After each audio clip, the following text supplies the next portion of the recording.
আমাৰ বিধানসভা related অৰ্গানাইজেশনাল meat আৰম্ভ হয়েছে। আমি লাস্ট বিটিসি ইলেকশনেৰ পিছত আমাৰ ভালদৰে অৰ্গেনাইজেশ্যনেল মেটাৰ ডিছকাছ কৰা নাছিলে, যিহেতু আমাৰ এতিয়া আগন্তুক বিধানসভা ইলেকশ্যন আহি আছে। সেইটো নিমিত্তে আমাৰ সব সিনিয়ৰ ৱৰ্কাৰ্ছক লৈ স্পেচিয়েলি আজিৰ মিটিংটো গোসাইগাঁও LEC ৰিলেটেড এইটো মিটিং আছিলে। চ' ইয়াৰ আমাৰ চেণ্ট্ৰেল কমিটিৰ পৰা এটা সজাতি দল বনোৱা হৈছে। এইটো আমাৰ জোন 2ত পৰে। এই জোনটো যোনে ইনচাৰ্জ আছিলে আমাৰ আগৰ সন্মানীয় MCLA তথা আমাৰ চেণ্ট্ৰেল কমিটিৰ জেনেৰেল ছেক্ৰেটাৰী অৰ্গেনাইজেশ্যন শ্ৰীযুত মাধৱ চেত্ৰী ডাঙৰীয়া, তেওঁৰ আহ্বান মৰ্মে আজি গোসাইগাঁও ডিষ্ট্ৰিক্টত অনলি গোসাইগাঁও সমষ্টি ৰিলেটেড এইটো লৈ অৰ্গেনাইজেশ্যনেল মিট হৈছে। আৰু আমাৰ ইয়াত আমাৰ লগত উপস্থিত হৈছে আমাৰ MCLA সাহেব উইলছন হাজদা ডাঙৰীয়া, তথা মোৰ লগত আছে এইপিনে আমাৰ ডিষ্ট্ৰিক্টৰ ভাইচ প্ৰেচিডেণ্ট উত্তম চাহা আৰু আমাৰ চিৰসচিব উত্তম তালুকদাৰ, এনেকুৱাকৈ আমাৰ বিধায়কো আহিছিলে। সকলো আজি বহুত বলিষ্ঠ এটা মিটিং হৈছে।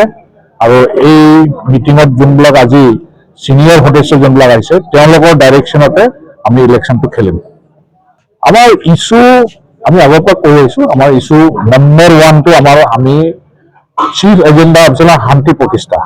আমি সেইটোৱে ক'ম, কাৰণ আমি বহুত ছাকচেছফুল আৰু বৰ্তমানৰ পৰিস্থিতি আপোনালোকে জানেই কিমান পাৰ্থক্য আহিছে। আমাৰ মূল ইছ্যু সেইটোৱে হ'ব যে আমি লাষ্ট আমাৰ এইটো অঞ্চলত কিমান ঘাত প্ৰতিঘাত হোৱাৰ পিছত আমাৰ যিটো 4.5 বছৰৰ যিটো চৰকাৰ আছিলে প্ৰমোদ বড়ো ছাৰৰ, তেওঁৰ তত্বাৱধানত যিটো শান্তি প্ৰতিষ্ঠা হৈছে আমি 2 মাহতে বিঘিনি হোৱা দেখিছোঁ।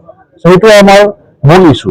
তাৰপিছত ডেভেলপমেণ্টেল ইছ্যু, হয়তো আপোনালোকেও জানে এইবিলাক ইছ্যু আমি আজিৰ তাৰিখত আমি আৰু দুবাৰে ক'ব নাযাওঁ। ইলেকশ্যন যেতিয়া আহিব কেইদিনমান পিছত আমাৰ যেতিয়া ৰাইজৰ মাজত যাম আমি আখৰে আখৰে সেইবিলাক ইছ্যু বহুত ভালদৰে আমি আৰু কৈ যাম। কিন্তু আমাৰ মূল মুদ্দাটো ৰাইজে গম পাব লাগে, সেইটো আমি শান্তি প্ৰতিষ্ঠা কৰিছিলোঁ আৰু সেইটোৱে আমাৰ মেইন মুদ্দা। সেইটো মই অথৰাইজ নহয়, মই নাজানো, এইটো আমাৰ হাইকমাণ্ডে তেওঁলোকে সেইটো ডিচিশ্যন ল'ব।